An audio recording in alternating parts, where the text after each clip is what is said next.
ये जसपुर मेरे लिए कोई नया स्थान नहीं है। मैं बचपन से जसपुर आता रहा हूं और जसपुर के बारे में और जसपुर वाले मेरे बारे में सब लोग एक दूसरे को हम भली भांति जानते हैं। और मैं भी यहाँ पर, चूंकि जसपुर हमारे उत्तराखंड का द्वार है, जब भी हम उत्तराखंड की तरफ आते हैं या उत्तराखंड से जाते हैं तो यहीं से हमारा उत्तर प्रदेश का द्वार शुरू होता है और जब वापस आते हैं तो उत्तराखंड का द्वार शुरू होता है। इसलिए जसपुर की ये भूमि बड़ी ऐतिहासिक भूमि है, ऐतिहासिक भूमि है। मैं इस ऐतिहासिक भूमि को नमन करता हूं आप सभी को।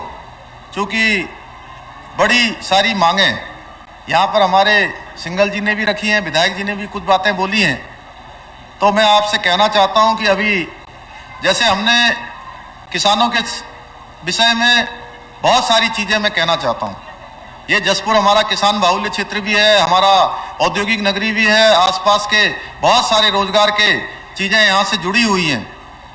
अभी हमने पिछले 4 साल से 5 साल से बंद पड़ी, कल ही एक बड़ा ऐतिहासिक काम हुआ है। जो हमारी शुगर मिल थी सितारगंज की, वो शुगर मिल हमने चलाने का निर्णय लिया था। मैंने मुख्य सेवक के रूप में 4 जुलाई 2021 को जब से काम करना शुरू किया तो मैंने संकल्प लिया था कि हम ये सितारगंज की शुगर मिल चलाएंगे। और मुझे बताते हुए खुशी हो रही कि कल सितारगंज की शुगर मिल चालू हो गई है और कल का ऐतिहासिक दिन था। इस समय में जिस प्रकार से कोरोना महामारी की मार पड़ी है, वो केवल काम धंधों पर नहीं पड़ी है। छोटा काम करने वाला हो, बड़ा काम करने वाला हो, उद्योग चलाने वाला हो, हर कोई इससे प्रभावित हुआ है। और सरकार भी इससे प्रभावित हुए बिना नहीं रह सकती है। सरकार के भी बहुत सारे काम चल नहीं पाए हैं, उसके बावजूद भी हमने तय किया कि हम एक एक करके जितने भी मामले हैं, जितने लोगों की मांगे हैं, जितनी समस्याएं हैं, उन सब पर काम करेंगे। उसको ध्यान में रखते हुए लंबे समय से हमारे गन्ना मंत्री जी यहां बैठे हुए हैं। गन्ना मंत्री जी लगातार हमारे किसानों के लिए लगातार ये कहते रहते थे कि गन्ने का समर्थन मूल्य बढ़ना चाहिए, गन्ने का मूल्य घोषित होना चाहिए। हमने उत्तर प्रदेश का भी अध्ययन किया, हमने तय किया कि हमारे किसान भाइयों के साथ हमारी सरकार उनके सहयोगी के रूप में, उनके साझेदार के रूप में खड़ी रहेगी। और 355 रुपये हमने इसका गन्ने का मूल्य घोषित किया है। पिछले साल का गन्ने का मूल्य और सब हम मिलाएं तो हमने इसमें जो अगेड़ी प्रजाति की गन्ने की फसल है उसके लिए 355 रुपया घोषित किया है, सामान्य प्रजाति के लिए 345 घोषित किया है और भाड़ा जो 11 रुपये था उसको हमने 9.5 रुपये किया है। और इसके साथ सब मिलाकर 29.5 रुपये की बढ़ोतरी की है पूरे साल भर में। पिछले साल की तुलना में 29.5 रुपये अधिक जो है गन्ने का मूल्य मिलेगा। हम सभी किसान भाइयों का धन्यवाद करना चाहते हैं और हमने तय किया है कि किसान भाइयों को किसी प्रकार की कोई परेशानी न हो, उसके लिए हम लगातार काम करेंगे। और जो हमारे देश के यशस्वी प्रधानमंत्री जी का विजन है कि किसानों की आय दुगनी होनी चाहिए, किसानों का जीवन स्तर बढ़ना चाहिए, इसलिए उन्होंने कहा कि जय किसान जय जवान और जय अनुसंधान। उन्होंने विज्ञान के साथ अनुसंधान को भी जोड़ा है। किसानों के क्षेत्र में चाहे आज सोयल मुद्रा कार्ड की बात हो, चाहे किसानों की आय दुगना करने की बात हो, किसानों के क्षेत्र में अनुसंधान करने की बात, आप देख रहे होंगे हर क्षेत्र में काम हो रहा है। आज हम सड़कों की बात करें, सड़कों के क्षेत्र में जिस प्रकार से तेजी से काम हो रहा है, आप देखते होंगे आपके यहां से जसपुर से काशीपुर जाने के लिए, जसपुर से काशीपुर जाने वाली सड़क, काशीपुर से बाजपुर रुद्रपुर जाने वाली सड़क हो, या आपका जसपुर से लेकर धामपुर को जाने वाली सड़क हो, या धामपुर से हरिद्वार को जाने वाली, या देहरादून को जाने वाली, या यहां से मुरादाबाद को जाने वाली सड़क, या मुरादाबाद से दिल्ली को जाने वाली सड़कें, सारी सड़कों पर जिस तेज गति से काम हुआ है, भूतो न भविष्यति, आने वाले समय में आपको हरिद्वार देहरादून जाने के लिए अभी 1 घंटे कम समय और लगने वाला है। मैं आपको बताऊं कि जो आपकी जसपुर से अभी जो धामपुर को सड़क जाती है, आने वाले समय में आपको धामपुर भी नहीं जाना पड़ेगा। हरिद्वार जाने के लिए आपको सीधे अफजलगढ़ से सीधे नजीबाबाद के लिए सड़क निकलने वाली है, जिससे आपको 1 घंटे का समय कम होने वाला है।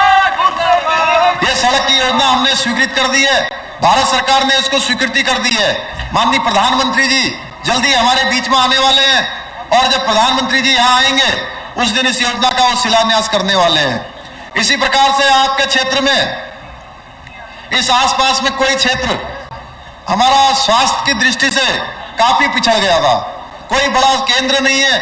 हमारा ऋषिकेश जाने में भी काफी समय लग जाता है, बरेली जाने में भी काफी समय लग जाता है, दिल्ली जाने के लिए भी अनेक संसाधनों की आवश्यकता होती है। इसलिए मैंने प्रधानमंत्री जी से अनुरोध किया कि आप हमको एक एम्स की अन्य शाखा खोलने का आप यहां पर स्वीकृति प्रदान कर दीजिए। मैं प्रधानमंत्री जी का धन्यवाद करना चाहता हूं आप सबकी तरफ से।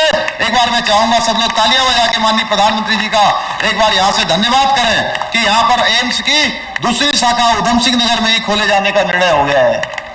ऐसे बहुत सारे काम माननीय प्रधानमंत्री जी के नेतृत्व में हो रहे हैं। आज आयुष्मान भारत योजना, जिस योजना से अभी तक 3,50,000 से ज्यादा लोगों ने इस योजना का सीधे सीधे लाभ ले लिया है, सीधे सीधे इस योजना ने उनको सहायता करने का काम किया है। यह योजना आज हमारे प्रदेश के अंदर चल रही है और विश्व की सबसे बड़ी स्कीम है।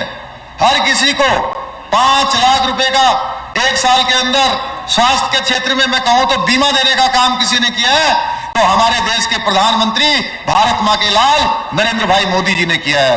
मैं अपने जिला प्रशासन के भी सभी अधिकारियों से कहना चाहूंगा कि जो आयुष्मान भारत योजना के जिनके कार्ड बने हुए हैं, जो भी अस्पताल इसके पैनल में उनके द्वारा किसी प्रकार की कोई कोताही हो तो उसको बिल्कुल किसी कीमत पर बर्दाश्त नहीं किया जाएगा। चाहे जो भी हो, उसमें हम कहेंगे कि सख्ती से आयुष्मान भारत योजना का अगर कोई व्यक्ति कार्ड लेकर किसी अस्पताल में जाता है तो उसको अस्पताल में इलाज मिलना चाहिए, क्योंकि हमारे देश के प्रधानमंत्री जी की महत्वाकांक्षी योजना है। इसके लिए मैंने लगातार बार बार विभिन्न मंचों से कहा है, इसके लिए अगर कोई भी उत्तरदायी होगा तो उसके खिलाफ हम कार्रवाई करेंगे। उत्तराखंड की सरकार ने पिछले 4 महीने के कालखंड में मैंने 500 से भी अधिक हमारी सरकार ने फैसले लिए हैं और विभिन्न क्षेत्रों में हमने फैसले लिए हैं। हमारी आंगनबाड़ी बहनें यहाँ पर मेरे को एक पत्र दे रही थी, धन्यवाद कर रही थी। आंगनबाड़ी बहनों का किया है, आशा बहनों का किया है, हमने सरकारी कर्मचारियों को गोल्डन कार्ड से जुड़ी हुई समस्याओं का समाधान किया है। हमारे त्रिस्तरीय पंचायत चुनाव में चाहे ग्राम प्रधान हो, क्षेत्र पंचायत के सदस्य हो, उप प्रधान हो, जिला पंचायत के सदस्य हो, सभी को हमने जो है सबका मानदेय बढ़ाने का काम हमारी सरकार ने किया है। उपनल के कर्मचारियों का मानदेय बढ़ाने का काम किया है। गन्ने के संबंध में हमारे कर्मचारियों की जो समस्या थी उसके हल के लिए लगातार यतीश्वरानंद जी काम कर रहे हैं। उत्तराखंड आंदोलनकारियों की पेंशन बढ़ाने का काम हमने किया है। हम सब में बीच में रास्ता निकाल रहे हैं। जो हमारी समूह की बहनें हैं, समूह की बहनों के लिए हमने 119 करोड़ रुपए का पैकेज दिया है। युवक मंगल दल हो, महिला मंगल दल हो, हम चाहते हैं कि समाज के हर क्षेत्र में काम करने वाले लोगों को हमारी सरकार एक सहयोगी के रूप में काम करे, उनके साझेदार के रूप में काम करे। ऐसे अनेकों फैसले हमने लिए।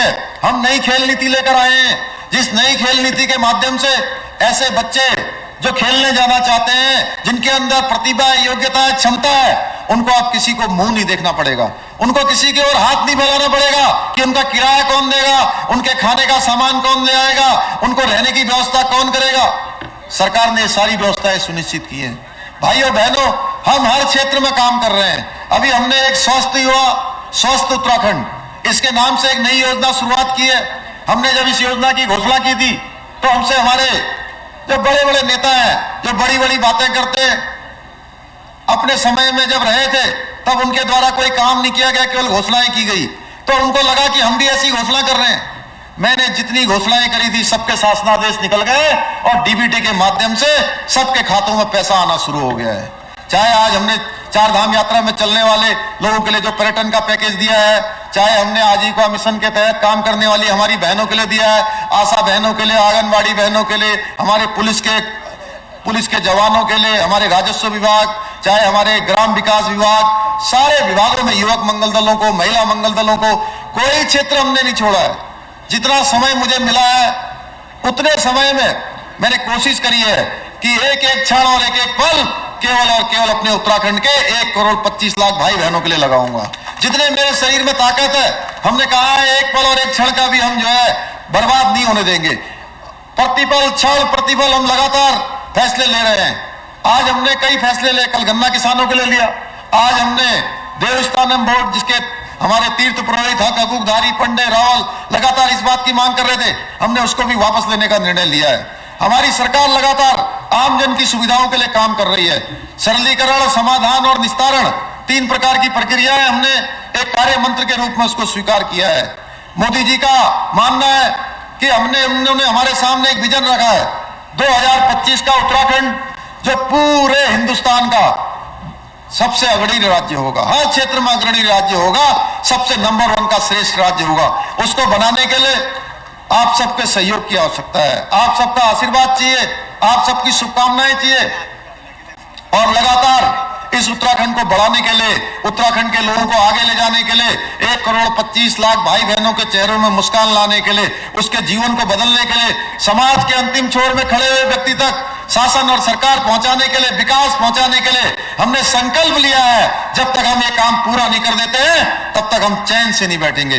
मैं भाइयों बहनों आपको विश्वास दिलाना चाहता हूं, सिंघल साहब ने हमारे बहुत सारी योजनाओं के बारे में पहले ही यहां पर कार्यक्रम किए हैं। मैं इन्होंने स्टेडियम के बारे में कहा है, निश्चित रूप से मैं मानता हूं जब हम नई खेल नीति लेकर आए हैं यहां पर स्टेडियम बनना चाहिए, चाहे वो किसी भी जमीन पर बने, चाहे सिटकुल की जमीन हो, चाहे कोई अन्य जमीन हो, यहां पर स्टेडियम बनेगा, मैं इसकी घोषणा करता हूं।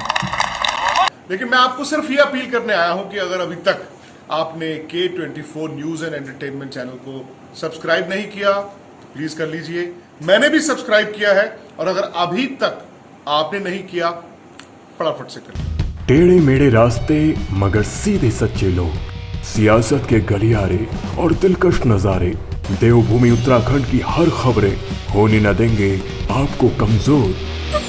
सच का आईना लिए हम हैं K24।